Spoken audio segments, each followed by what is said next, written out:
ជំរាបសួរអតិថិជនហាងកង់ចាក់ងារទាំងអស់គ្នាបាទថ្ងៃនេះយើងចូលស្តុកថ្មីទៀតហើយសម្រាប់បងប្អូនដែលចង់បាន spec កប់ performance ល្អបានជាទូគឺកង់ S Work បាទពណ៌ប្រភេទ Charlemont Blue Purple មានន័យថាវាពណ៌ខៀវ light plate ជាមួយនឹងប្រែពណ៌ជាមួយនឹងពណ៌ស្វាយបាទប្រពាក់មកជាមួយនឹងគ្រឿង Derail set តែម្ដងទាំងប្រាំងទាំង Derail lip ច្រវាក់ Derail ចុច Derail ចុចនិងជង្គង់កណ្ដាលបាទសិតតែប្រភេទ Derail តែម្ដងបាទបងប្រពាក់ជាមួយបូម Rocksock Rincon ជាប្រភេទល្អបាទស្បែកខ្ពស់បាទជាមួយនឹងខ្នង Arsenal ប្រភេទខ្នង Tubeless Racing ប្រភេទ XC បាទប្រភេទទទឹង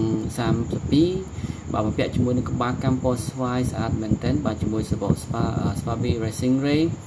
បាទសម្រាប់តួវិញគឺប្រភេទពណ៌ប្រែពណ៌ស្អាតតែម្ដងបាទប្រពាក់មកជាមួយនឹងគោលកែបកបោនបាទកែបជាមួយនឹងកែបស្បែកប្រភេទពួក Royal បាទសម្រាប់រូបរាងទូគឺស្អាតមែនទែនសម្រាប់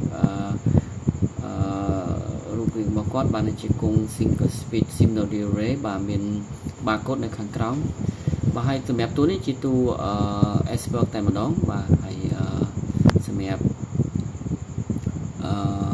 lip គឺជាប្រភេទ lip single delay 12លេខបាទ12លេខប៉ុន្តែសម្រាប់ខ្នងឲ្យច្បាស់ខ្ញុំបានធ្វើឲ្យវាបណ្ឌិតនោះគឺលេងក្បាលកម្មលើបញ្ញោមប្រភេទកម្មក្បាលកម្មស្វាយដែលស៊ីនឹងស័ក្តិសមជាមួយតួកង់នេះទាំងមូលតែម្ដងបាទហើយស្រាលមែនទែនសម្រាប់កង់នេះហើយ speed តែម្ដងបាទអរគុណជំរាបលាបើមានចំណាប់អារម្មណ៍សូមតាក់ទងមកហាងកង់ចាក់